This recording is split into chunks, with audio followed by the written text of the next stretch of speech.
In this holiday season special edition of Talkin' Town Ball, we'll discuss new teams, fresh faces and new leagues, and scheduling. We'll also have our first reoccurring guest join us today as we discuss what us town ballers are thankful for. We'll put a bow on this Christmas present by discussing our New Year's podcast resolutions, and hey, maybe even a few way too early 2026 predictions. So leave out a plate of gingerbread cookies and polish off what's left of your eggnog and E&J. It's time to talk town ball.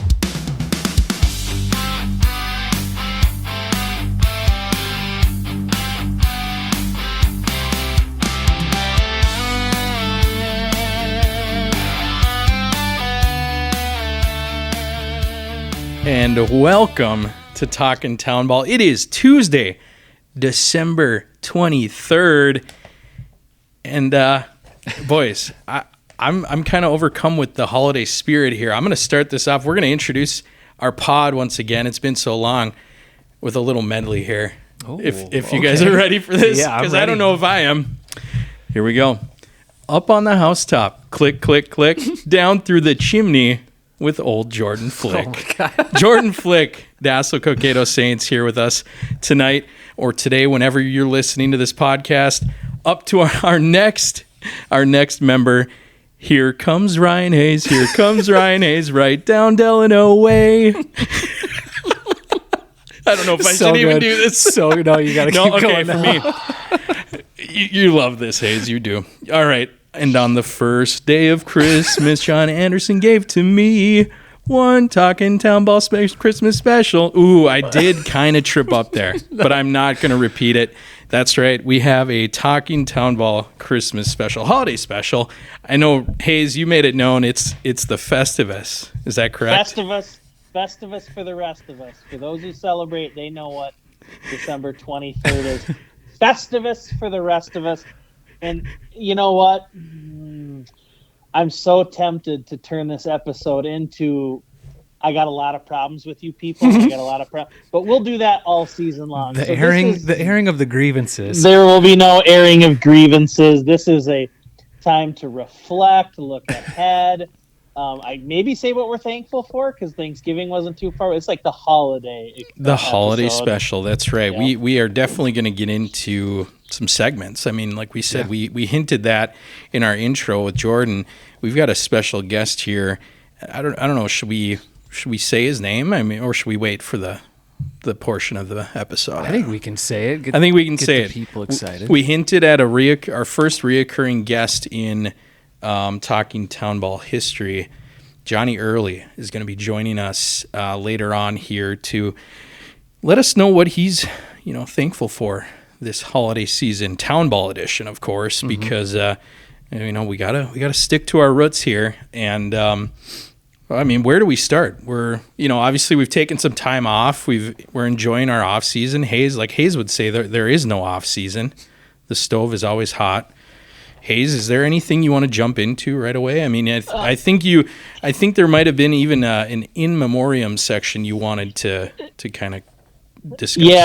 Yeah, there is. I noticed on Twitter, unfortunately, the last month or two here that we've lost some Town Ball family members, and usually, you get to the end of the year, you might be watching some sort of random special on television, or you get to awards show season. They talk about actors or musicians we lost, but we're the Town Ball podcast, so we just, want to, throw some people out there that we lost recently. There's no good way to do this, but we're everything Town Ball, and out in Springfield, looks like we lost Robert Bob Sturm, heavily involved in the Riverside Park experience down there in Springfield, on the field, concessions, and in the crowd. I looked up his obituary. He has his Springfield hat and pullover on. So, of course, when you're wearing the outfit of the team and the town you represent in your obituary, and that's the picture your family chooses, you've dedicated a lot to your town and your ball field. So they're definitely going to miss Robert Bob down in Springfield. Another one I saw was a couple weeks ago was Gregory Thayer. out of Sauk Rapids, 76 years old. Looks like he pitched for the Twins, and he's a St. Cloud State guy, heavily involved with everything they got going from a baseball standpoint up in Sauk Rapids. Can I just jump in quick on that, Hayes, too? Yep. Because we had posted on our Litchfield Blues accounts that Mr. Thayer, he was a guy that came back, played a little town ball after his pro career, I believe, and I guess it was a nightmare on the mound for St. Augusta, is what I believe. Okay. And the Blues would face him in the 80s and early 90s, and he was a problem back then, even after he had gone through his professional career. If he was carving up the Blues, I like him even more. That's right. The next one, and we don't mean to make fun of any of this, so no. But Robert 83, Gregory 76, so good life. One that's closer to home, and we did bring this up too on one of our episodes this past summer. Norwood, we did lose Chad Feltman at the age of 51. He had pancreatic cancer, and it looks like esophageal cancer. I hope I didn't butcher that too much. Lost him actually just a couple of weeks ago, and I know Norwood is really pulling out the stops, and the Crow River Valley League was to for a fundraiser for him this past summer, but we lost him. So we're just thinking about the families. This time of the year, it's gonna be their first Christmas without these individuals, unfortunately, and these are you can't replace town ball people. You can't replace them, and if they've dedicated this much to town ball, I can only imagine how good they were as family men. So I looked up how long a moment of silence is supposed to be, and that it can be I got a lot of different answers, so we're just going to pour one out to these guys and just show that they'll be very, very missed in the town ball world, and hopefully we did them justice here tonight whenever you're listening. And no good way to transition, unfortunately, so we'll make a clunky transition to the next thing that we touched on in our we could programming meeting. Ryan, we could say this. I mean, we're nowhere where we are today with where the current status of town ball is without the prior generations. So correct. When we get to talk about all the fun things that are happening in our sport, in our state, I mean, it's all because of guys like you mentioned. And I think that's where we can transition. We start getting in more the toy section and talking about all the fun little things that we get to argue about, but they're not possible without the contributions of the men that we mentioned there. So we stand on the shoulders of giants, as they like to say, and those are definitely examples of a few guys that were part of that previous generation. And there's guys we probably missed that if we dug deep enough throughout last fall, spring, summer, we'd find more, and it's probably not something we're going to do every single episode, but shoot something our way if you want to give a shout out to somebody that we've lost. So we'll definitely make time for that. We have no clock on this. No clock. So and no clock. It's fun to. It is baseball. Even if it is just an obituary and you throw it up on Twitter, it's fun to just read the stories and kind of hear how we do with our interviews. We try to get as much information on current individuals that are paving the way for their community and their teams. It's fun to read up on a lot of especially the older generation that have done so much. So throw that on Twitter. It's always very enlightening and not to say fun, but it's so interesting. And I'm a big fan of history, so always enjoy reading about the history of the stories of the older generation. So we're gonna go right into the toy section now. Are we gonna go right into the Class A, B, and C, and how things have changed just in that short time since our season's wrapped? I mean, I think we can, or I sent a question to you guys a few weeks ago that we could address first, and what is too early to start scheduling games for 2026? That is a fun question. I remember 10 years ago, this is my 10th year managing. And so like as a rookie manager about 9 or 10 years ago, scheduling was not something I had on my radar on December 20th. I mean, I would have never thought that a game in April or May, most likely May, was going to have to be, decided in December. It scared me how many text messages I would get from other managers, and now it's normal. I mean, You guys are probably right now working with kind of like a rough draft of your regular season schedule. Your league schedule's probably already been tossed out there. You're making edits here and there, but boy, the non-league games, I've gotten some managers that have requested a date or two. So, what is too early? It's tough to tell what's too early. For me personally, I know that I like to, if I can, I like to try to wait till January 1, I guess. It's nice to wait. But then, like you said, you start thinking about, okay, well, we've got games that we've got to schedule for May, non-league games, and you've got certain nights of the week that your team probably plays throughout the summer, and you want to keep it consistent. And you're looking at the dates available, and you don't want them to fill up. So, there's got to be some sort of sweet spot 100%. Where it's like – because I did see – I can't remember what team. There was Ryan was probably still leaving the field in Hutchinson, trophy in hand, and I was already seeing tweets like, scheduling for May 2026. I'm like, that's probably too early. Yes. But then again, if you're a team that schedules like – 50 plus games, you probably do that. Probably want to fill that schedule.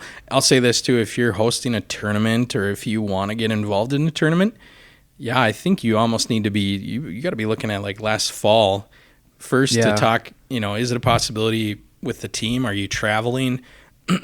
Are you accepted into a tournament? Are you? Tournament scheduling is almost a whole different beast there. You got to be way ahead of the game on that stuff. Well, then you talk about carving out a weekend for a tournament. Well, then that's going to start shifting your regular season schedule, and then that becomes a December task. And I've gone from thinking like January 1st is when I'll start reading the text messages. Do we want to add a game here or there? I was going to ask, do either of you two has any of our hosts here scheduled anything yet that isn't like given to you from your league? I'll let Hayes lead off with that. Yes and no. Like you said, Jordan, with the tournaments, it's nice to get in those earlier rather than later. Nick Frank with the Crow River Valley League does our schedule, so he likes to have dates to avoid by Thanksgiving. So like we are going to go play in a tournament in Jordan this year. So made sure to let him know that weekend wasn't available. We did get reached out to by some teams in our league that are hosting jamboree types in early June. Don't want to spoil a tweet or anything that they have sent out. So, made sure to get those on. But then, right now it's texting Jared Dusky with Watertown just the other day about dates working out or moving some things around. So and now it's so interesting because we aren't going to play any of the C teams in our initial schedule. So it's just the 6B team. So it's 12 games and the tournament and the other ones I mentioned. So we are going to have a ridiculous amount of Wednesdays and actually probably some Tuesday, Thursdays that we're going to play that'll be open. But I probably won't do much now until after Christmas. I also put together our senior legion schedule, and the reason I do that is because it's just easier for one guy to know what's going on for games at the Muni, and then Austin Schneider's our junior legion coach, and he and I work very close to get his games plugged into, and he's really good about getting a hold of a junior legion that the senior legion team is matched up with on a specific date and trying to do a senior junior doubleheader. And then our high school schedules were out like probably in Labor Day when we were walking off the field in Hutch. So then you're scheduling around that. What's too early? I I don't know. Yeah, there's a lot of factors that go into it. Like you're saying, there's several teams, and if they all play at one park, it's like, well, you got to schedule around that. Yeah, I mean, you're doing a disservice to your other, host teams. Like our park, we have our high school team. We've got some underclass teams, and we got our town ball team, and we've got some summer teams. And it's like the sooner you get that information in front of them, the better. Obviously, it's become this game. Do we try to? First off, I focus on like the league games. You got, so we're in the North Star League.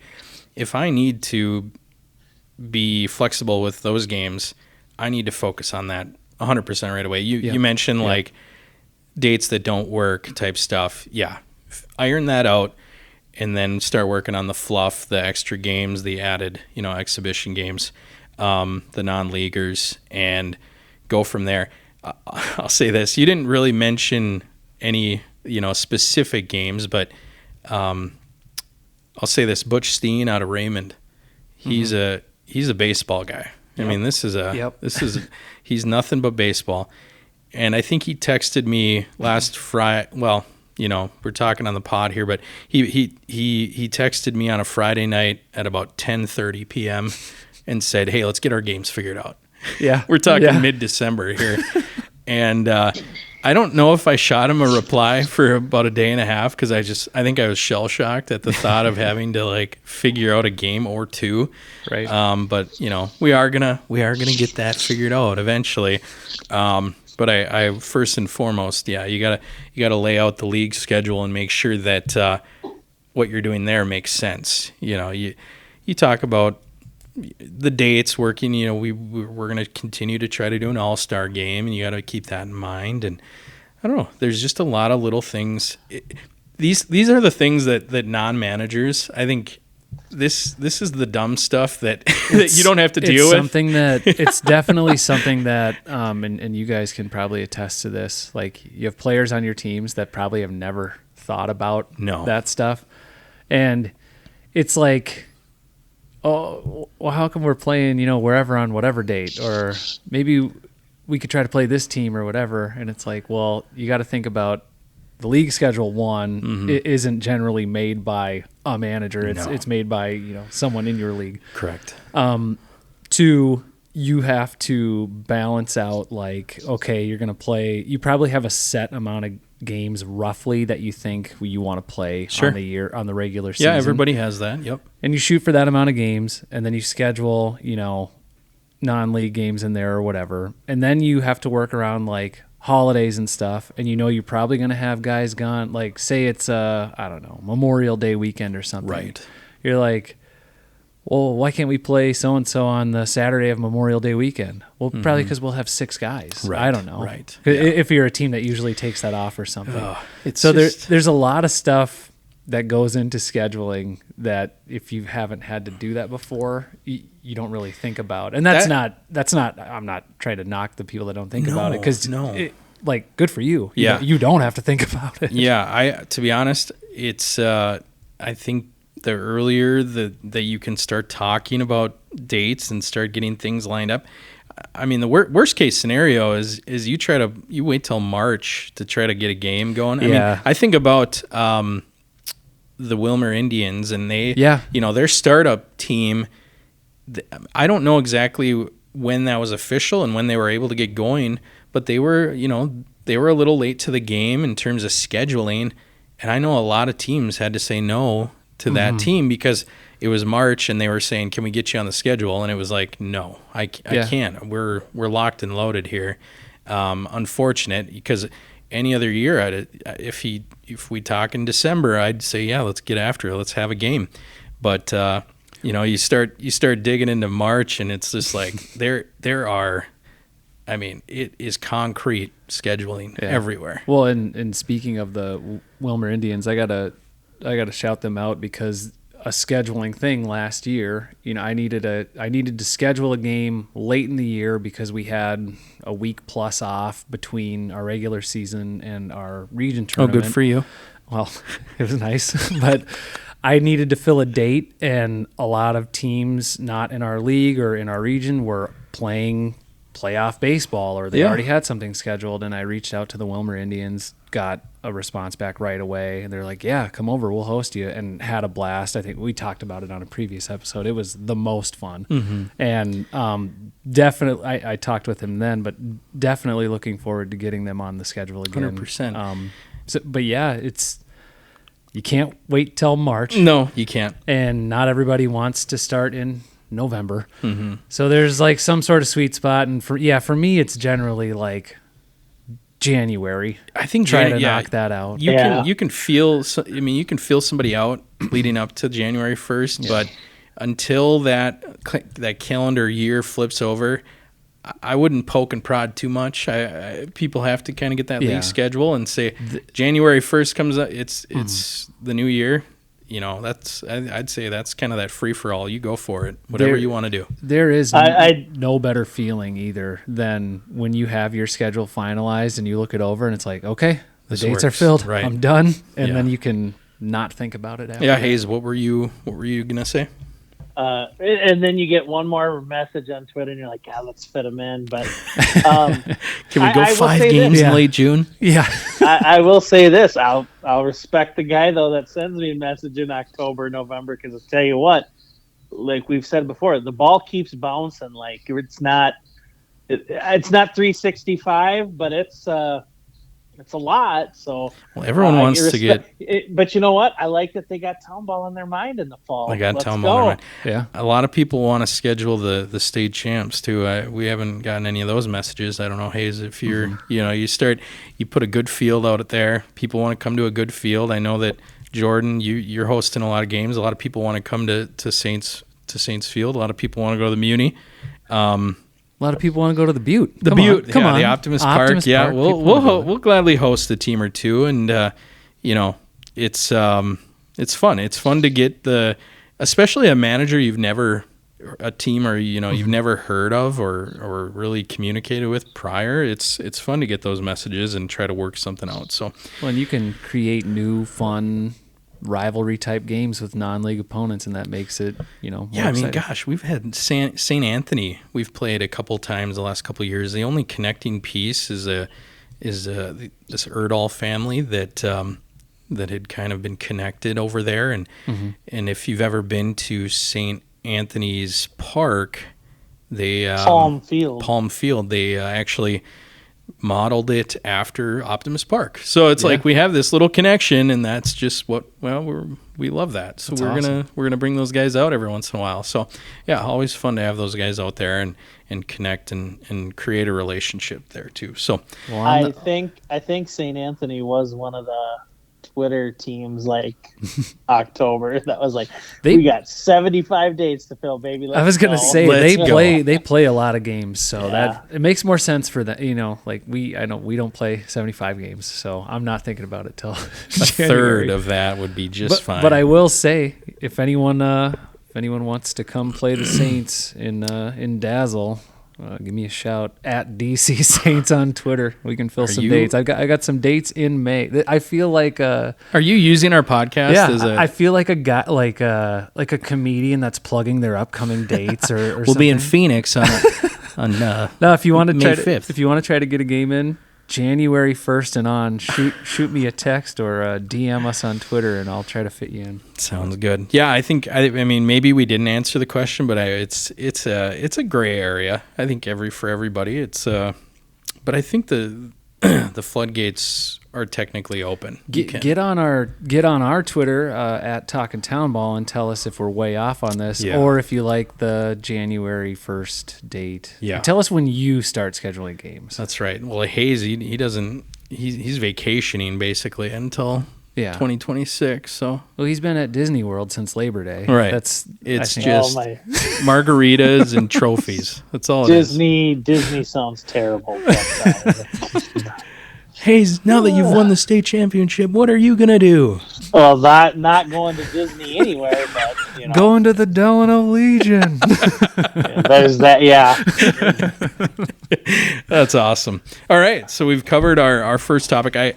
Of course, we're still we're in the holiday mood here, but we have town ball news, and I think we have to cover that a little bit more. I mean, we've got each. Hayes, I don't know if you have it in front of you, but Jordan and I, we have our new adjusted classes and, section, districts, regions. Just kind of maybe want to go over some changes we're seeing. I mean, we're starting to see, there's official movement. They call it like a projected, they might call it a projected region. Obviously, these can change if teams gain points. You can't go down, right, in level. That's the thing we need to. Yes, you can. You can at this point. Is that what you're saying? Well, teams have gone down, but once this, right now, like you wouldn't be able to go down. Correct. That's what I'm saying. But yes, teams have gone down. Teams have gone down post tournament, but yes, Yeah. you cannot go down at this point. As of right now, points accumulated for the 2026 season are set. Locked. You can Locked only in. go up in class. Can only go up from here. That's right. So I mean, that's the thing we wanted to kind of to point out and kind of look at maybe some new names we're seeing out there, and maybe some regions or sections or districts that are seeing some new teams. I know a lot of teams are moving down. There's a handful of teams that have moved from B to C that could absolutely shake up that Class C tournament. Do we want to kind of just go quickly class by class and talk 100%. about who's new to where? Yeah, and- if you want to go right into, do we want to start at Class C? Yeah, let's do it. Work our way up. Perfect. All right, let's break out Class C. Jordan, is there any team out there right now that you're seeing new to Class C? So new to Class C, according to, the spreadsheet I have in front of me, we've got the Lake Crystal 9, who I think Lake Crystal has had teams in the past, and someone from Lake Crystal should reach out to us, but I think they were the Lake Crystal Lakers, right? Yeah. And then So the they 9, are- and then folded and came back? Is that what I'm... Yes, yeah. So they were on the state board minutes as technically a new team for 2026, but they have had a team in Lake Crystal before. Right. Just down in the Mankato area. But yes, they're technically a new team. But yeah, Lake Crystal has had a team, so yeah, they'll be in Class C. They got into the River Valley League as well. I'm a guy who likes to keep tabs on Lake Crystal only because I have a connection there. I had a college roommate that played for Lake Crystal, so shout out Billy Blank. That's Billy Blank. Billy Blank, not Billy Blanks. No, not Billy Blanks, not Tybo guy. Billy Blank. We were collegiate teammates. Billy's a great dude. I Awesome. want to say how hilarious it would be if you just admitted to us that you were friends with the Tybo guy. I mean, I But wish, that but would I be think really this cool. Billy cooler. Cooler? Yeah. Nice. Awesome. Yeah. So keep rolling. Another new team. So Lake Crystal, they'll be in Region 12. There's 7 teams in Region 12, and they are one of them now. Region 5 is adding a brand new team, the Rush Creek Spartans.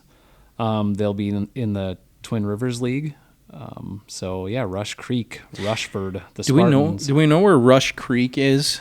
Because I know we talked about that Lake Crystal, Southeast Minnesota. Isn't Southeast it? Minnesota. It think so. says Rushford in parentheses here. Okay, yeah. I believe that's southeast. Mm-hmm. And Yeah. Lake Crystal is near. Well, it's Region 5, so that's like Wanamingo, Waseca, Waterville, Canada Falls. Worth. Yep. Oh, the Lake Crystal Lakers are in Region 5, so there are Oh my goodness. two Teams. We're learning stuff as we go here. Yeah. So Lake Crystal with now supporting 2 town ball teams. Yeah. That's those are the 2, brand new teams. Other notes here on Class C, Clear Lake, it looks like they are moving to the Victory League, which will lead to a probable move to Region 9, it says here. Region 9 being St. Wendell, St. Matthias, Piers, Opal, Flensburg, Aiken, Randall. The Victory League teams. Yeah. So There you go. Clear Lake will be moving to the Victory League and Region 9. I'm trying to see if there's anything else crazy going on in Class C, and there's not really any. I'd definitely like to. I would. I know where you guys are getting at. I see Ada is moving down to Class C. Mm-hmm. They're a team. They lost it was like 1-0 or 2-1 to Maple Lake in the state tournament. So, probably looking ahead, they're going to be a tough team to reckon with in Class C. We'll keep an eye on Ada this summer For sure. I want to look at too. I think Region 10. Our big success story out of Region 10 last year was our Wyndham Pirates, and well, guess what? Now they've got a couple Class B teams from 2025. You got the big Laverne Redbirds, and you've got, I believe, the Fairmont Martins was Class B last year as well. Yep. So that's two powerful teams rejoining Region 10, and they've only got 2 tourney bids down there. So you've got 2 strong teams coming into Region 10, and you got 2 tourney bids. So I look at that road for the Wyndham Pirates, and they played so darn well last year, and they're a heck of a ball club. But the road to the state tournament just doesn't get easier down there. That's for sure. We can touch on our region 6. I want to, yeah. Region 6. I know a couple teams that you're going to see new to Class C or coming back to Class C.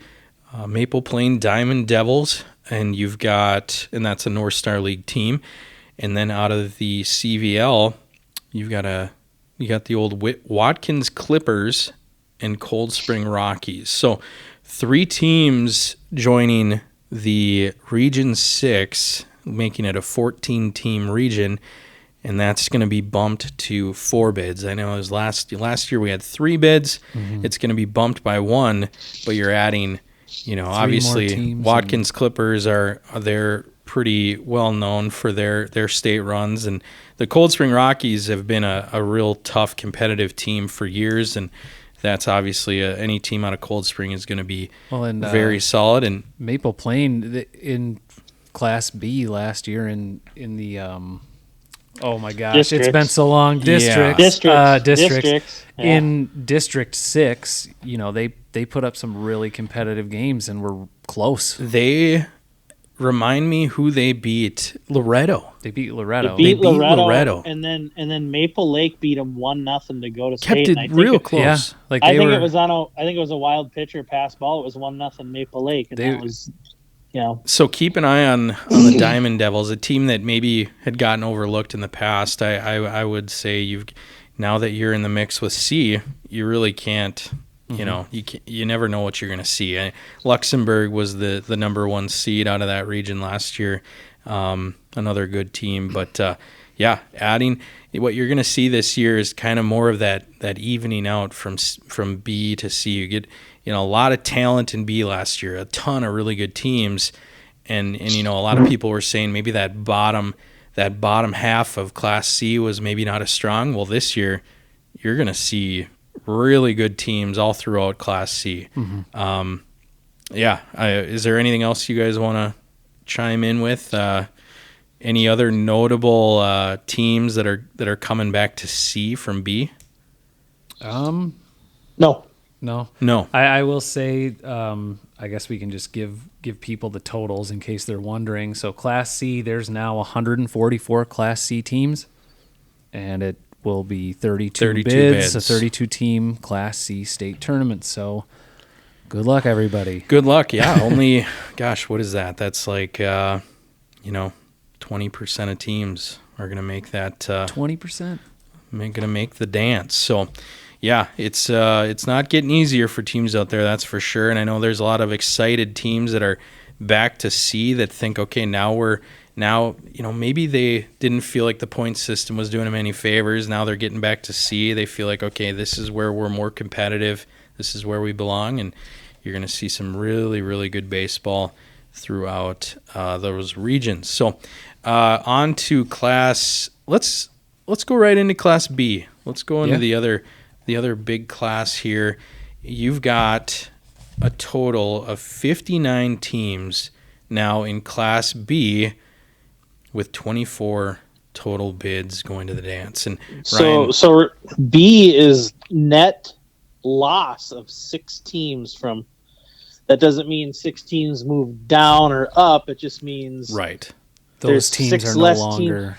There's 6 less teams in B this year than last year, and I had a quick conversation with a board member, and I go, when is that number too small? Because John, you say you're a history guy, and what did we learn in history growing up? Not to get too political, but we want to have a strong middle class, right? That's what true. We were taught. There's no trickle down town ball in economics here.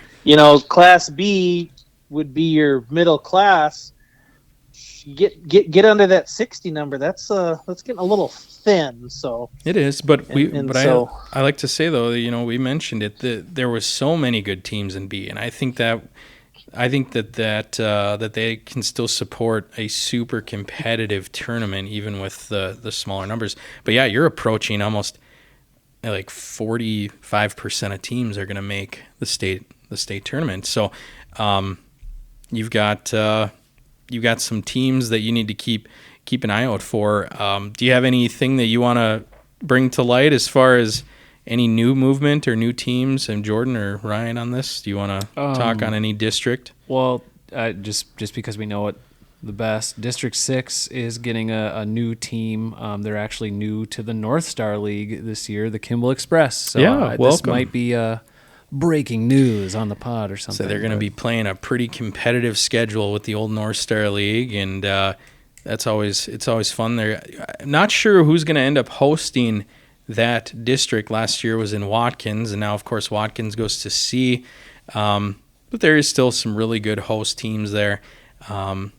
Only 3 tourney bids, but 6 teams out of District 6. It's a tough district. Absolutely. Teams with a lot of history of making runs. Absolutely. District 7, Hayes, you've got your... now remind me, are all of these teams CRVL, or is Young America not a part of that? Remind me. Oh, no, Young America's in the Crow. That's all Crow River Valley. It's all Crow. Teams, so is that the same setup as last year for you, those 7 You teams? had one team that was not... Wasn't it one team that wasn't CRVL? No, that was in Class C. They had, I think, 3 or 4 River Valley teams. That's what it was. So for B, though, it was all Crow teams. The change this year is West Tonka is now a Class C team, so they will be down in region, not down.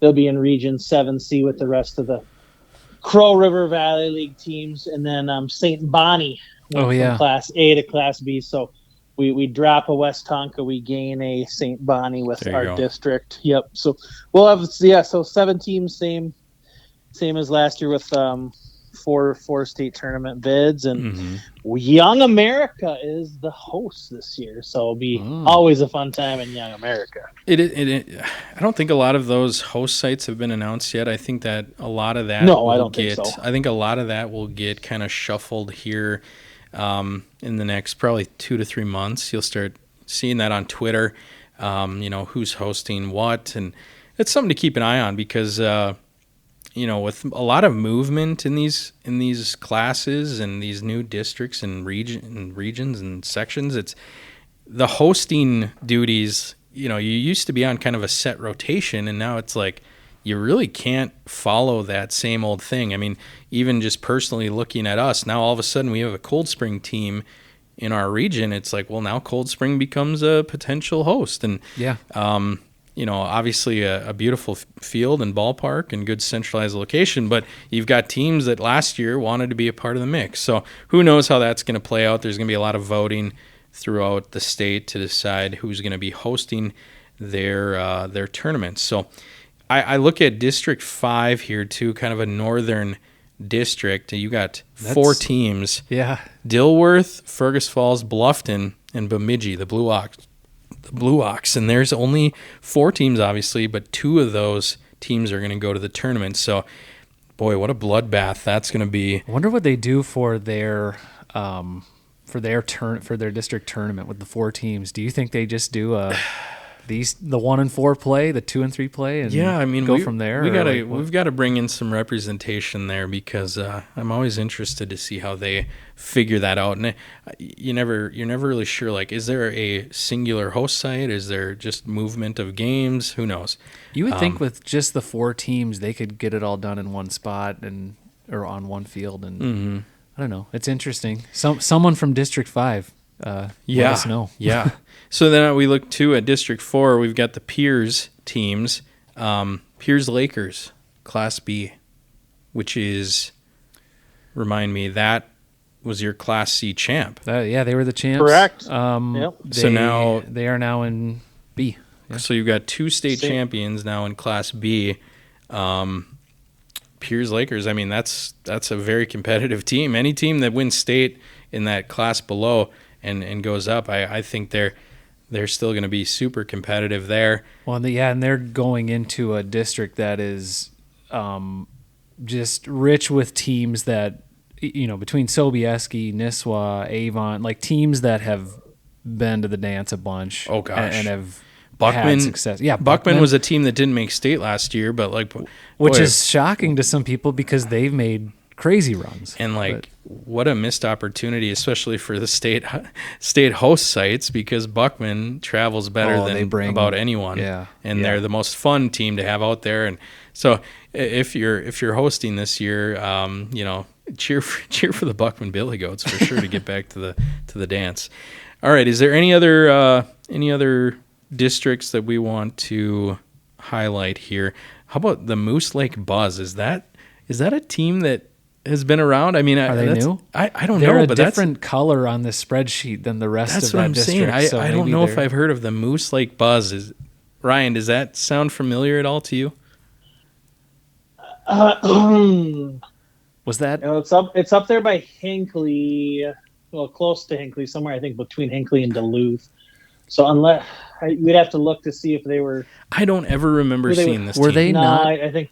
Were they not the team in the bad Major League 3 movie, The Buzz? Wasn't that one? Whoa, bad movie? I mean, there's no such thing as a bad. The great movie to round out that trilogy. Yeah. Who knows? Phenomenal film. Sorry. My bad. We're a little bit rusty with our teams and locations and whatnot, but we are going to look into that. But for right now, I'm thinking Moose Lake Buzz. Unless that's a rebranding, I think that's a new squad. I really do.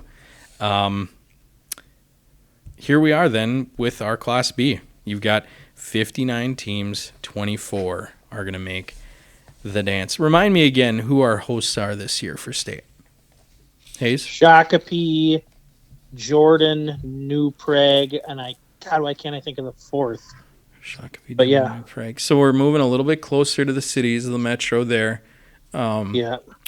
That's some really good host sites, though. That's gonna be a really good spot.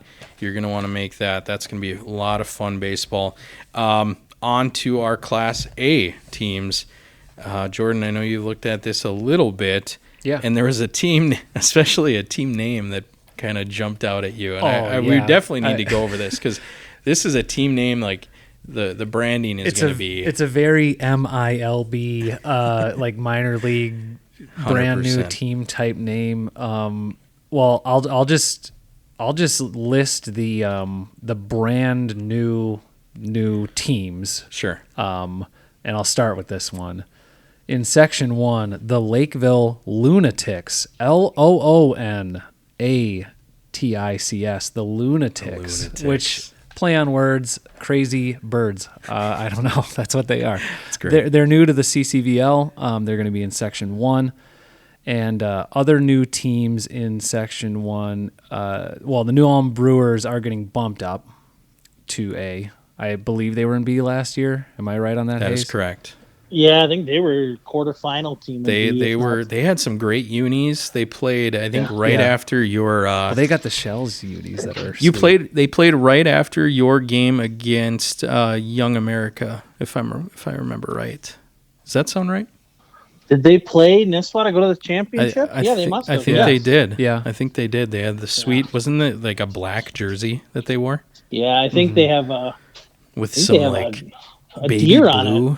It's that's the right. Shell's. That's right. Shell's Brewery, the deer branding. It's Some awesome. sick unis for sure. Well, and then the Mankato, in quotes, Mankato Gators is what it says here on the spreadsheet. They're new to Class A. They're also listed in Class B, as well as their field situation finalizes, is what it says. Oh, so they could make 2 state tournaments. That's kind of cool. Yeah, they're going to be in both. Sweet. No, Wow. I think I don't know. I know. This must be depending on where they play. Yeah. Because I know that there has been some in the past. There have been teams that maybe should be Class A if you base it on their population points or whatever, but then they've had restrictions placed on them. Oh, you can be B, but you can only take players from this Your radius city, or whatever. yeah. Yep. So maybe that's the Mankato Gators. Maybe that's I'm just a going to stick with situation that. like They're that. playing in 2 classes. That'd be awesome. Win them They're both. playing a full BA schedule. Well, they are new to Section 1. Section 1 is 12 teams. They get 4 bids, and that's Meesville, Dundas, Hampton, Rochester, Newmarket, Elko, all those teams. So. Right. Section 2 has a new team. Two teams who are into new leagues. The St. Patrick Irish, new to the RVL, and then a brand new team, the Burnsville Badgers. They are new to the RVL as well. They'll be in Section 2. The Burnsville Badgers. Is this I wonder The if Bobcats are still I wonder if the around, right? Bobcats had any. Or are they did they break up a little bit? Did they have some players that maybe wanted to start another team? I mean, who knows? We got to look into that. The Bobcats are still in this section. Of course. So, 2 Burnsville teams, and 2 one is Burnsville now the squads. Badgers. So Wow. there you go. Waconia is in that section as well, and then you've got Chanhassen, Shakopee, Victoria. Remind me Chaska. too when Buffalo, when they had their ordeal, they moved from B to A early last season. Were they in that Section 2? Because I do remember them playing. No, they were in section With Minnetonka 4. and Hopkins and They were in Section 4, which stays. I'll jump to them real quick. Okay. Section 4 stays the same. It's the Minneapolis Cobras, Mudcats, Warriors, Angels. well, Buffalo's with the Right. Metro Mini team. So So Buffalo is the only team I think not in Section 4 anymore from last year. They actually moved to Section 3. Makes sense. So it does make more sense for them geographically and just it makes more sense that they're in Section 3, but they'll join mainstays like Champlain Park, Coon Rapids, Andover, Forest Lake, Anoka, and then 2 new to the Metro Mini teams, the Elk River Lumberjacks and the Monticello Polecats. So Okay. that's Section 3. They have 12 teams.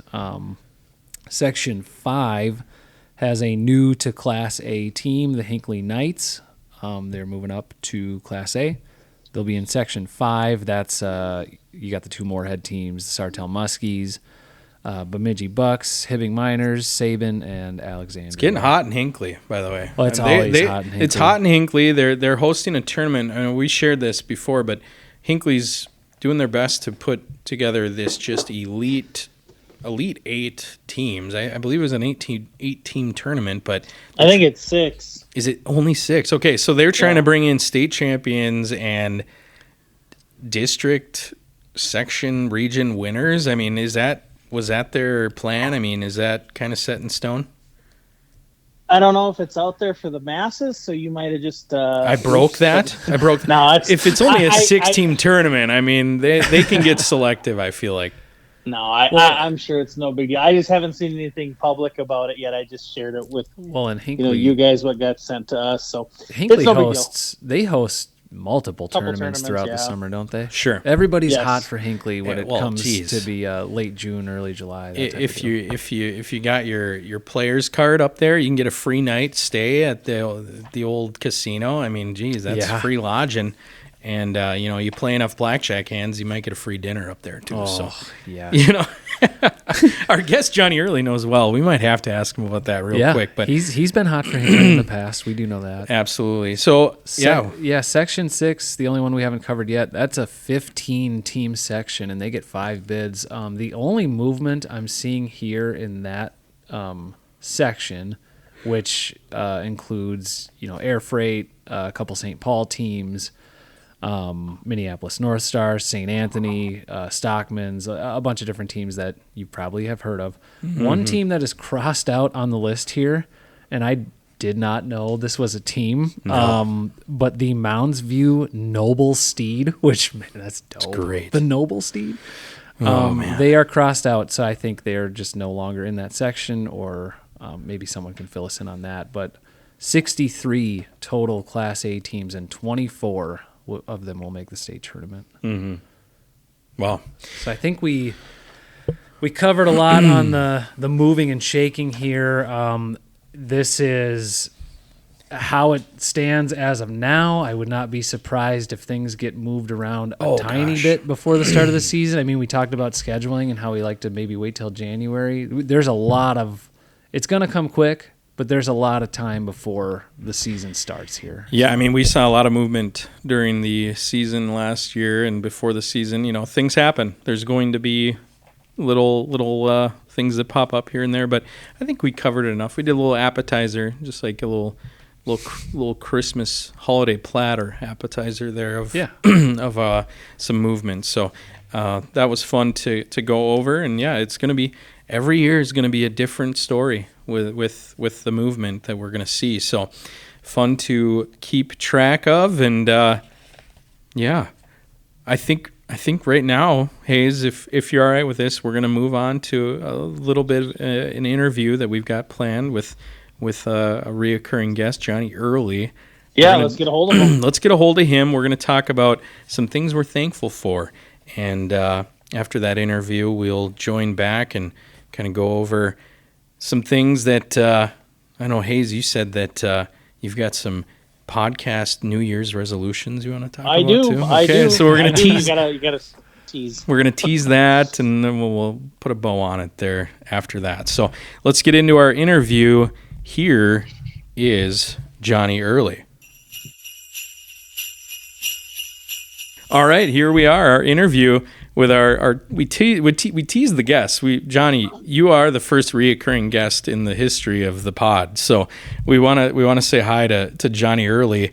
We've kicked Ryan Hayes off of the call here because Jon Euerle is holds a little more weight in our universe than Ryan Hayes, state champion Ryan Hayes, of course. But nice to have you, Johnny. And it does sound like you're on some dad duty tonight. Yeah, little dad duty, but we'll make it through. I think he's going to cooperate here. Well, welcome back. We had a lot of fun. I want to say that your interview in season 1 was one of our most listened to podcasts. So whatever that means, I mean, it means something. You're obviously a celebrity in the circle here, this town ball circle. We just wanted to let you know that.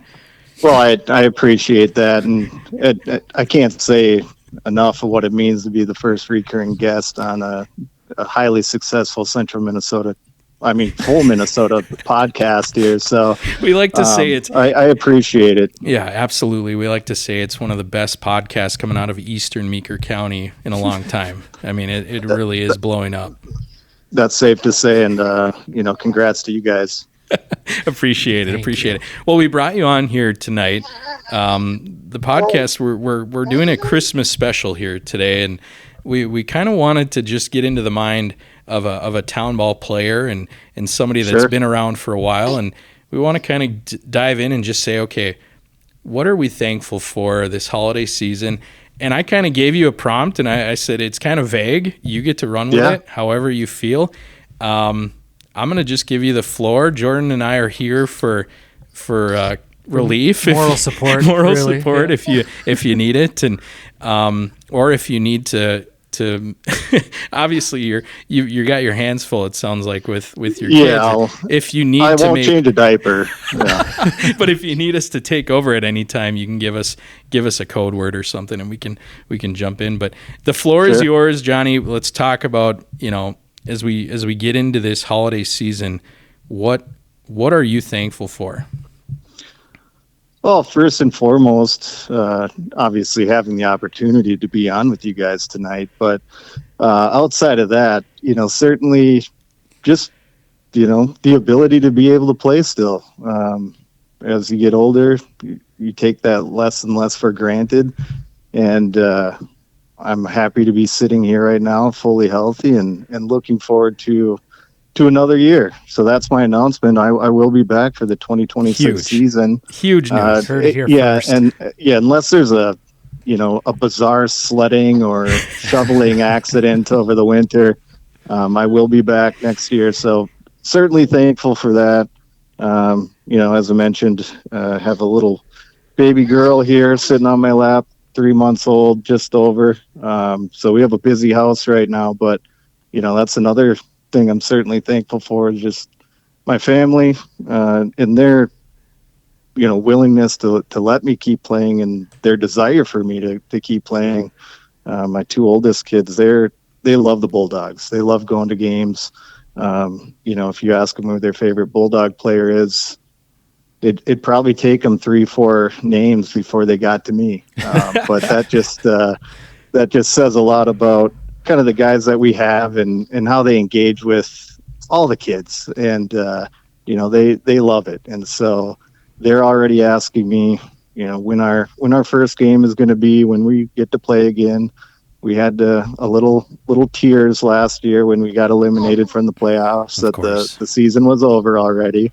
So we cried on each other's shoulders there, but but we're looking forward to the next year. And just like I said, super thankful to be able to still be playing, the opportunity to contribute, and looking forward to another year and another year of memories with my kids. Absolutely. Now, we're going to say this. Is this like a LeBron-Bronny situation? Or are you going to hold out until, because how old is your son right now? He is 7. Give him 6 years. Well, I did ask him. I did ask him probably a month or two ago. Okay. I said, Archie, I always said my goal is to play till I'm 40. I'll be 40 when the next season starts up here. Should I be done? And he said, no. You can't be done. I said, all right, well, how long should I play? And he thought about a second, and he said, 50 is a good number. Oh, that's a good round number. There you go. And I said, okay, well, if I'm still hanging on at 50, you better be there with me, because if I'm sticking around that long, that would be the number one reason. So, oh my gosh. So we will see. Have me back in 10 years, and we'll see how we're doing. I love it, because he's ever known is you playing baseball, and to think that you might one day not be playing ball, that's not even a thought in his head. No, and according to him, I have a decade left, so we'll see how that turns out. I mean, if you ask your teammates, they might say the same thing. I don't know if some of them can tolerate me for another decade, but we'll see what happens. It's definitely been. I mean, you've seen it. We've seen a lot of elder statesmen continue to push well into their 40s, and they're playing competitive ball. I mean, you look at Maple Lake, the guy behind the plate. Is he still rolling? He's 78 years old, and he's still catching every day. So 50 is not a tough number to get to. Well, he's in better shape than Phillip Rivers. I think that's safe to say. I think that's a big thing. That's true. big news for the old guys too. That's a win. Phillip Rivers coming out of a 5-year retirement gives us some hope. It does. Anything's possible. Anything is possible. You can be almost on the wrong side of 40 and compete in the NFL. I mean, geez, town ball should be a walk in the park. But all right, so we're getting you back. You made the announcement. You're coming back for 2026. Yep. That's big. Continue on. The stage is yours here. Yeah. Other things I'm thankful for, just my teammates for sure. Like I mentioned, the kids love coming out to the games, love interacting with the guys, and it's a testament to just them understanding that it's more than just showing up playing baseball. There's a lot more that goes with it. So thankful for them. Maybe some breaking news that I'm thankful for, but this will intrigue some North Star League people. But the rumor is that historic Benfield Mills, will be getting a bathroom in No 2026. way. Let's go. Yes. Let's go. The mini Yes. biffs are going to be a thing of the past. Yeah, well, that's the hope. So ideally, the next time a windstorm comes through town, our bathrooms will not be tipped over. So that is a big one. You That do is have big one. you do have a nice built-in wind protector with that target, though. That's nice. Yeah. It's good to have that it's- target out there. I think it's one of those things that wards off, tornadoes. It kind of pushes it outward, maybe more towards the gun range and stuff like that. But we are looking forward to that. So, if you're out Huge there news. this summer, you may see some construction going on. So that is some big news at Historic Benfield Mills for 2026. I think you already have the best ballpark in Wright County behind a Target. target. That's the Yes. official title, the official award that you've won, right? I think we're still working on the trademark of Okay. it. Okay. But And no one's unofficially challenging it is. It's unchallenged. Unchallenged. That's and correct. that's a tall mountain to climb if you Yeah. want to challenge that title. Well, getting some new bathrooms in there, and I know that you and other guys with the Bulldogs are constantly putting in work to make upgrades on the ballpark and make it a fun special place for not only you guys but the fans coming. Maybe we'll see more awards in the future that aren't Target related. I'll say this, Corey, your manager Corey's been to some meetings and he's thrown around some mock-ups, and I'm not gonna try to stomp on anything you might want to say or keep under wraps. But boy, there's a lot of big dreams in Buffalo, and that's exciting. Yeah. I mean, thankful for an association or a group that wants to continue to push baseball in Buffalo. I'm sure you're thankful for that as well. I think there's a lot of potential for a community like that, for sure.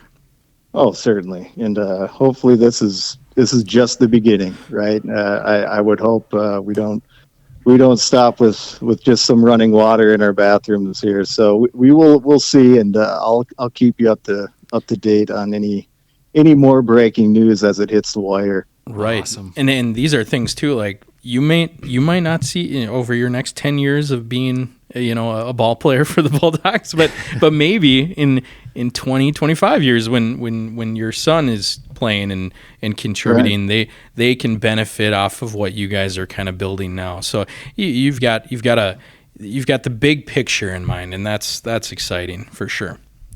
Yeah, and I look forward to telling those stories of back in my day when I used to play at Historic Benfield Mills. In You between- wouldn't believe what it looked like. In between the Jeff Feline tales as well. Yes, that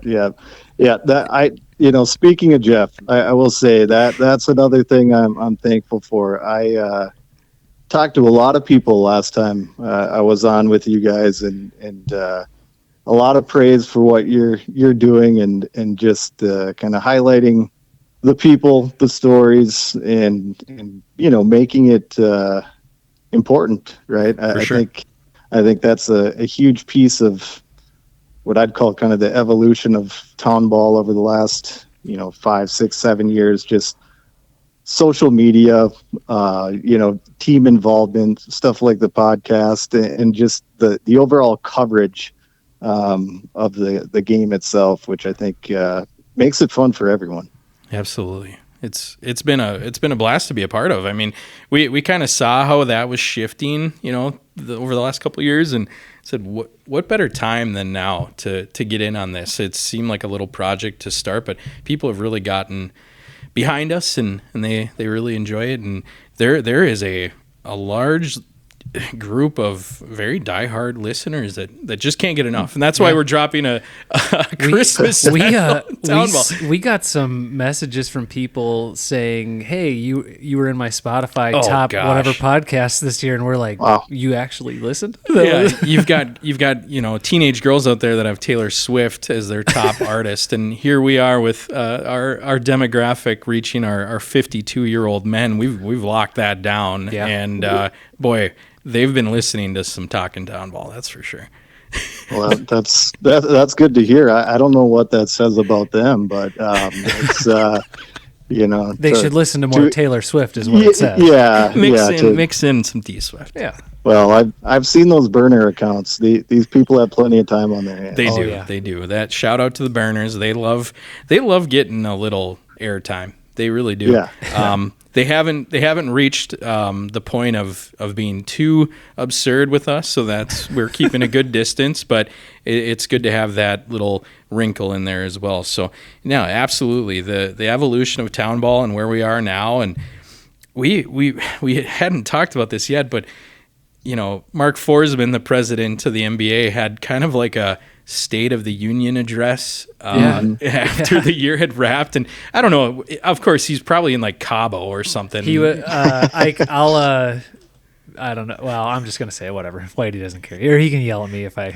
out him here. But he was in Colorado visiting his son. Oh, okay. So that's why he had to miss a meeting live via video during the last state board meeting. Exactly. But in that address to the state board and to all the people that were there to kind of wrap the year, he kind of thanked the advancement of the social media coverage, and he talked about the podcasts, and there are multiple. I mean, if you there's go a ton out of good ones out there's a handful of them, and we're not claiming to be the only beacon of Town Ball knowledge out here, but there are some really good ones, and we're just hoping to add to that. And it's funny to go to fan. We had people at the state tournament come up to us, recognize us, and say like, "What you guys are doing is awesome." I learned, a lot of people were saying like, "I didn't know this before I listened. I didn't know the point system is this convoluted mess," and we kind of gave them some light to that, and it is fun to not only get the positive comments, but just to hear like, "Hey, you helped me understand this a little bit better," and that I think I take that with the most. I enjoy that comment the most. Is like, I learned by listening, and that's big. Obviously, we enjoy ourselves. We don't take ourselves too seriously, but to say we are a little bit educational too, that's fun to hear. Fun to hear. No, I think that's great, because I do think kind of having a source of truth, something you can trust in terms of the information. You guys are well aware Town Ball is rampant with rumors, right? We're entering hot stove season, and it's very easy for... The stove is hot right now. Yes, very hot and getting hotter. And I think it's very easy for, rumors, misconceptions to really get out there. And I think, kind of getting people aligned on what the reality is goes a long way. And I think ultimately that helps the state board too, in the long run. So no, I appreciate what you guys do. Absolutely. Well, we appreciate you. Is there more to your list here? I know that we've maybe pushed your time. I know you've got some maybe some bedtimes you got to deal with there. Well, interestingly, we've put her to sleep, so I don't know what that says for our future listening audience. We're gonna reclassify as a lullaby podcast. You know what? Yes. She's a T Swift listener. That's why we're not really reaching out to our demographic. But continue, John, if you've got more. Racking my brain here. I don't want to go. I don't want to hit all my thank yous before my retirement. But no, like I said before, just thankful for you guys. Thankful for being able to play. Thankful for my teammates, my family, my wife especially, who does a ton of stuff around the field. And I will say she did tell me the other day that she does look forward to the season because it does give us something to do. So I have that on record from her. That is the gift that keeps on giving. That is yes. So that's as good as gold. You could put that underneath my Christmas tree this year. But that so I'm thankful for that. And lastly, I'd say I'm thankful for my parents too. They've, I think back, they've been coming to games now for 30 plus years, and they still make it out to Bulldogs games. And it doesn't matter how old you get, it's still pretty cool to look over when you're on the field and see your parents there watching you. So absolutely thankful for them. Very cool. Yeah, 100%. You still got support there. And I remember them coming to a lot of games. Obviously, your younger brother played with me, graduated with me, and they were at a ton of Jarrett's games as well. And very supportive group. And it's cool that they've continued on well, it's easy to watch a team like the Bulldogs. I mean, what a fun group to watch on the field. I know that we had a bunch of those guys in the All-Star game last year, and the energy that those guys bring is a different level. I mean, it really is. It really is. So much fun. It's wild to see, but boy, I don't even know if Cal was there. Cal James was there last year, was he? I mean, no, but Colt was there. Who was? Oh, you had Ramon. Ramon, who talked us into letting him get the last out, and he did. Colt was there. Who else was? Either way, yeah, I mean, it was just a fun. It's a fun group, and you can feel it with those guys. They're excited about baseball. If you're ever questioning whether or not you should go see a Bulldog game, the answer should be yes. You should go watch. And you guys are in a new section this year, a little bit more geographically making a little bit more sense. Unless, I don't know, you've got the Twin Ports Timbers in that section. I don't know if you're going to make a Duluth trip, but that would be interesting. But another year in A, and another battle to be had there. Come playoff time. So I know that.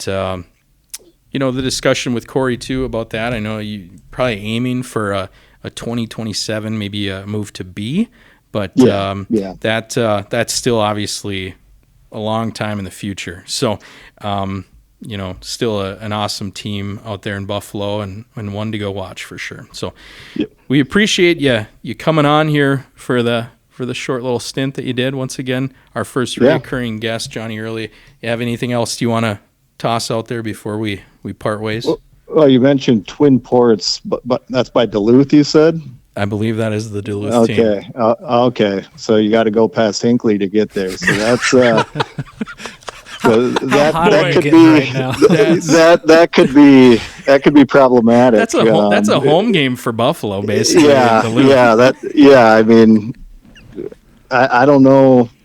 We'll have to see, but I'm not opposed to driving up the night before, making a stop. Make a stop maybe. So I think you give Twin Ports a call. You give Hinckley a call and say, let's just do a neutral site game. What do you think about this? Exactly. The new Class Brennan Field. Exactly. Yeah. That's an exciting prospect there for sure.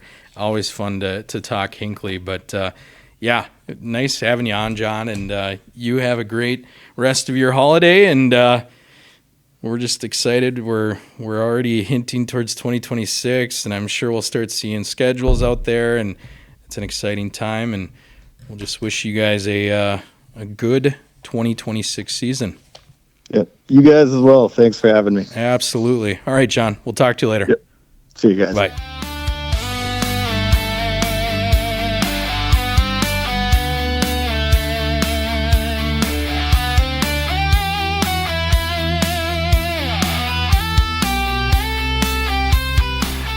And we are back. That was our interview with Jon Euerle of the Buffalo Bulldogs. Always a pleasure to have him on, our first reoccurring guest. He had a lot he was thankful for, and I think that the sentiment there is probably pretty similar for us. A lot of the things he touched on, I think we're also thankful for as well. We gave Johnny that kind of the prompt and said like, hey, can you join us and just give us some stuff you're thankful for? And we didn't know, okay, are you going to go, what direction you're going to go with that? I mean, we gave him free reign, and very, I don't know, it was very, as good of a response as I think we could ask for. He covered, his team, his family, his direct family, and then his parents, and just the ability to continue to play the game. Well, I think, and we truly could go on forever on all of the things that we're thankful for, not just as, town ball guys or whatever, but, just in general. But I think he touched on some main ones, your teammates, your family, wives and girlfriends and significant others for letting us do it. Yeah. Kids, if you have kids, they're coming to the ballpark too, and it's always awesome to have them there. It makes it, worth it. And, family, 100%. Everybody that, helps support. So. Yeah. And it's nice, at the end of the year wraps and you get away from your team, and you get into the holiday season, and sometimes you just forget. It's easy to forget, like in that off-season stretch, your family. Well, these guys are your brothers for, you look at 4 or 5 months of the year. Yeah.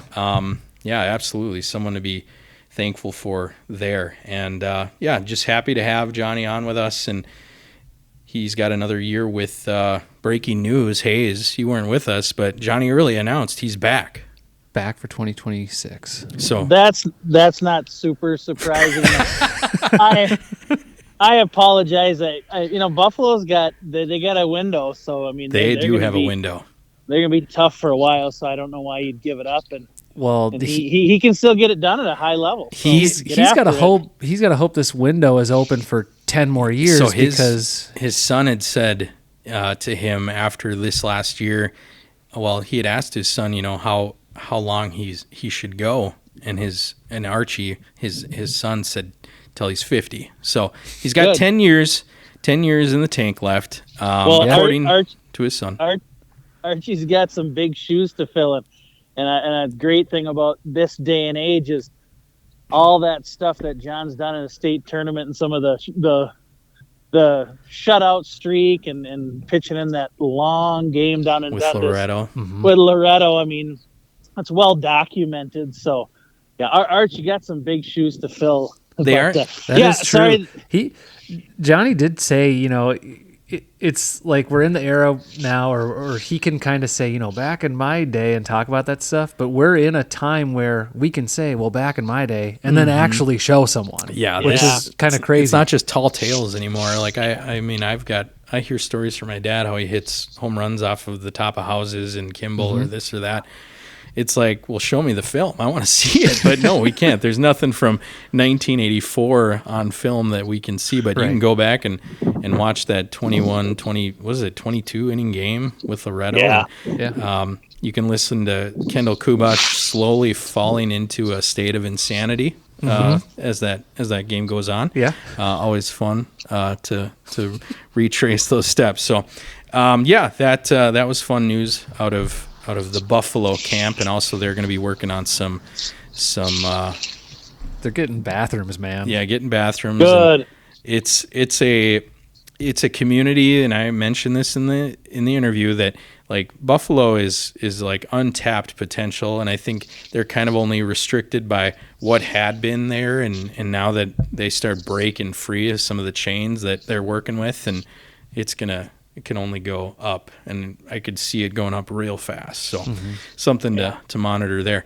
All right, we're moving on from our interview discussion, and we're going to go into it. Ryan, you wanted to talk about potentially everyone's got New Year's resolutions, right? Like the gym is always a little bit busier on January 1st and 2nd. You got a couple more bodies in there. People want to, better themselves. Well, I think maybe we do too, right? I mean, that's the goal every year, to get better. Hayes, you've kind of been thinking about this. You want to talk on this?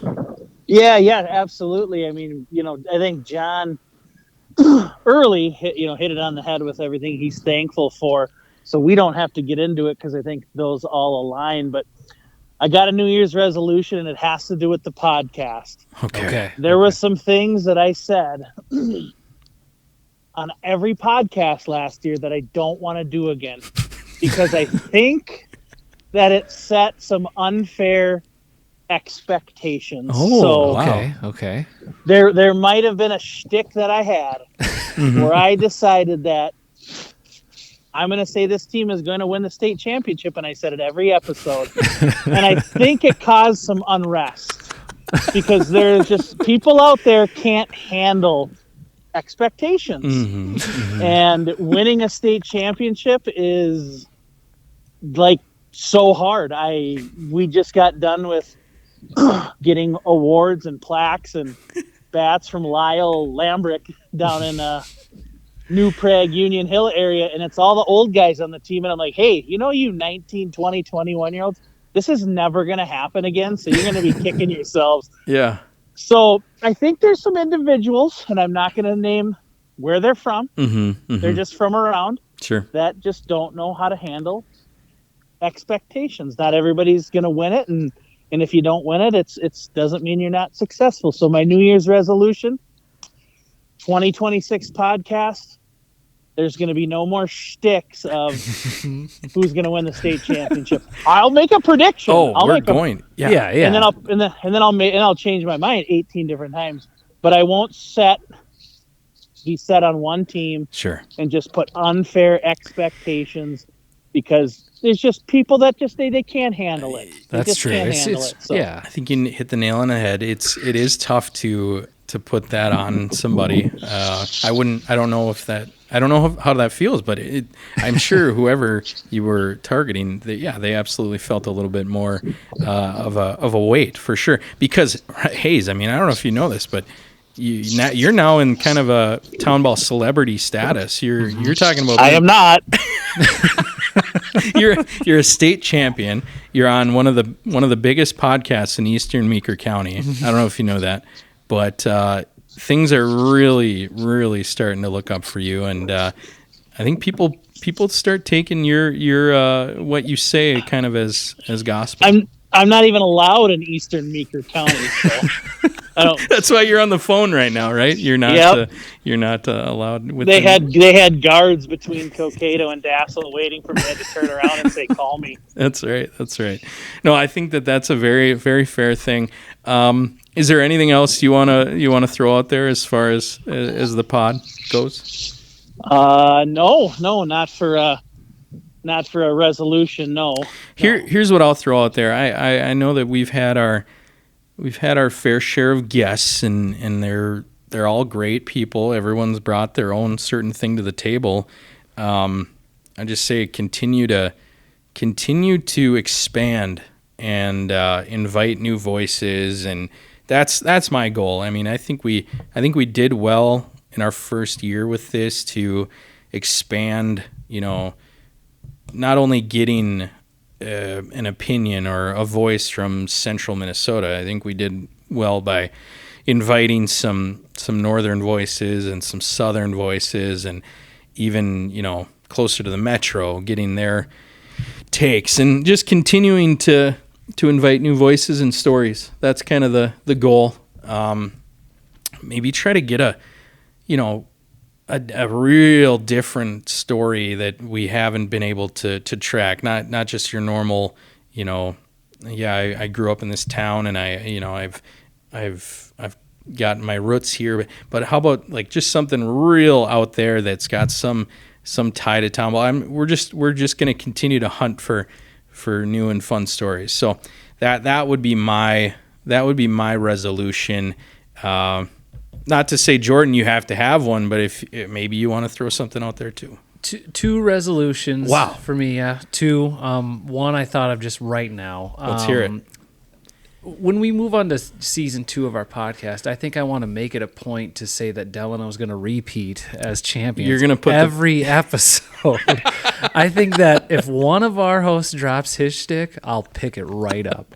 Well, here's the thing. A streak starts at 2. A dynasty, I think, starts at 2. So now we'll start talking dynasty. And We That's might have to talk dynasty. That's exciting. Yeah. So that's a good one. I like that one for sure. My The other yin to Hayes' yang, yin yang. My other resolution, I think, and we had talked about it. Well, just the three of us, we've talked about it several times, and maybe we've mentioned on the on our previous episodes before. But I think taking this thing on the road a little bit more would be fun. I like that. I think a good resolution would be visit some of these places with exciting stories and exciting people, and really get to see it firsthand and try to record an episode from those places. I know we got a little taste of that when we Ryan, you were at the Shindig, or what was the name of the Detroit Lakes. The Detroit Lakes tournament? Yeah, Shindig in Detroit Lakes. Yep. And we got some, you conducted an interview from there, and we had some on the field during the All-Star Game interviews, but I really would like to go to these different places with these exciting, interesting people and get to see it firsthand. I think if we get a chance to do that, that would be something we should definitely do. We keep hinting at Dan's, like, what are we doing? We gotta get over. That's to a Dan's. January, February trip. Okay. Maybe absolutely. it's a January event. It's every weekend, every day. We're gonna be there. No, get a burger, talk to some mud hens. That's the type of thing we could do though if we take this on the road more. Absolutely, we got to get them involved. But yeah. Also, we talked about. I mean, this is our third time dropping Hinckley. We're gonna get up there eventually. We're gonna try to make that a point to be a part of the shenanigans up there. But absolutely, I couldn't agree more. Getting this a little bit more mobile, we have the ability to do that. We're gonna do it. So, some exciting things.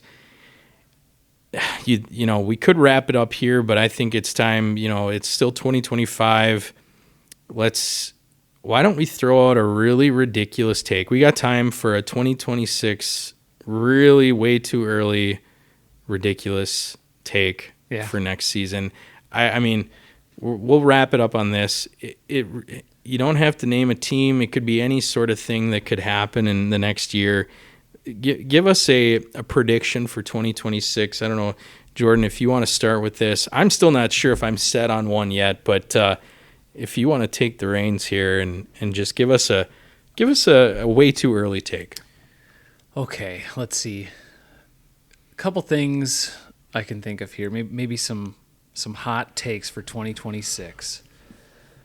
I'm gonna say, and the NBA, the board would love this if this prediction comes true. I'm gonna say in 2026 there will be no banned or barred from postseason teams. Wow. I think that of the 300-ish teams or whatever, I'm going to say, as I'm thinking about this, I'm like, maybe this, it definitely is out there. I'm going to say no teams mess up and get banned from their you got a bunch of good boys out there. Everybody's watching their roster. Everybody's They've learned gonna from watch, last year. They've seen it happen to teams in their own leagues. They're not going to be that team. Everybody's going to keep an eye on their roster.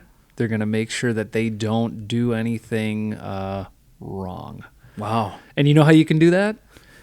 You can do that by contacting a state board member if you have a question. So there you go. That's my wild prediction that hopefully comes true. We'll see. We'll see. I like that. That is a wild prediction, but not only wild, it's like a positive prediction. You're being we like very to keep positive. it positive here. Very optimistic of you. Yeah, it's I'm sure that some teams will. Don't say that now. Don't fall apart. All right, Hayes, up to you now. Whatever you like, give us a prediction. I'm gonna go with 2. I have 2, and I just thought of them. Okay. Well, first of all, shame on me for, and maybe they haven't decided the fourth site. Shakopee, New Prague, Jordan. I'm gonna say they're gonna get 28,000 in attendance this year. It's everything's basically right off a 169 corridor there. Rural suburb of Jordan, but same thing with New Prague, and then a legit big-time suburb in Shakopee. I think that's 3 easily accessible sites and kind of the hub of baseball here in Minnesota. So I think they're going to get 28,000, maybe 29, right around where we were at for year number 100. Mm-hmm. And this is also a reminder, number 2, a reminder, March 15th, if you want to host a state tournament, you got to get your name in that hat to Jason Kirshner by March 15th, you and the other sites that you want to have. And then you will have to present in November of 2026. But my crazy prediction, November of 2026, they're going to award Detroit Lakes, New York Mills, and Perham a state tournament in the future. Okay, here we go. Oh, I'm wondering if you know something we don't, but that's exciting. I know nothing. I was just on the website, like, oh, let me look at this and this and this, and for some reason I saw future state tournament sites, and I'm like, oh, you know what? I got it. I came up with that in 3 seconds. At the very minimum, Ryan, you're starting to maybe getting some gears moving in some heads and some northern folks' minds, because for the most part, it just doesn't feel like something that can happen. But hey, just because it hasn't happened doesn't mean it can't. Well, I don't know exactly what I'm saying, but it's a possibility. You just got to put yourself out there. We've pushed that for a while now. We want to see, in some way, shape, or form, some northern involvement. And Hayes is going full northern tournament on us. That would be the most northern tournament in the history of town ball, would it not? I would think so. It's been to Perham before. Yeah, so, but that's not. I think Detroit Lakes is technically a little north of them. I believe it is. Yeah, hey, shoot for the stars. That's why we wanted a wild prediction. I think we got it. So you hit the nail on the head there. I will say this on to me. I'm not going to call this a wild prediction. I know that maybe this is something Hayes had talked about in last season too, but a team that had knocked on the door in Region 6, I've got the DC Saints making a state appearance in 2026. I'm not going to put all this pressure. I mean, some people will say, "Hey, you're going to win a state title." Not going to do that. I'm gonna lay that bar at a state tournament bid. So, Jordan, appreciate that. Jordan Hope being you're right. Yeah, Jordan being the draftee that he has been and has helped a lot of teams.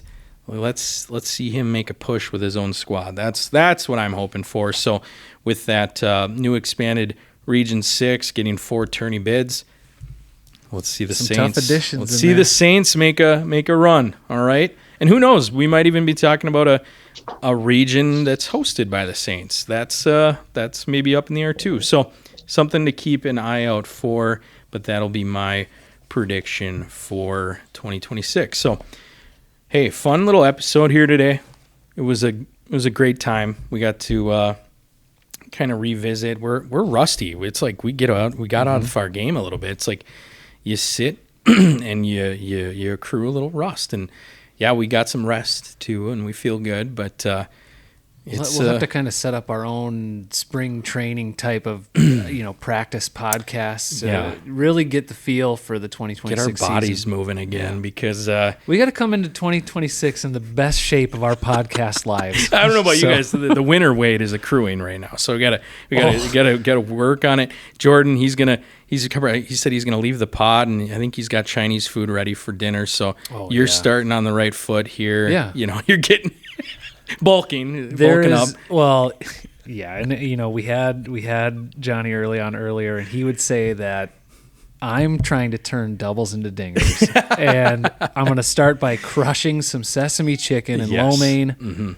then get a lift in. Absolutely. And just go from there. Maybe do some vocal exercises to get ready for the podcast too. And then I'm over here. If you painted my beard white, I'd look like Santa. So I've got some things to work on too in the off season. So we'll definitely try to get better as we go. And I think the next time you hear us, it's going to be season 2.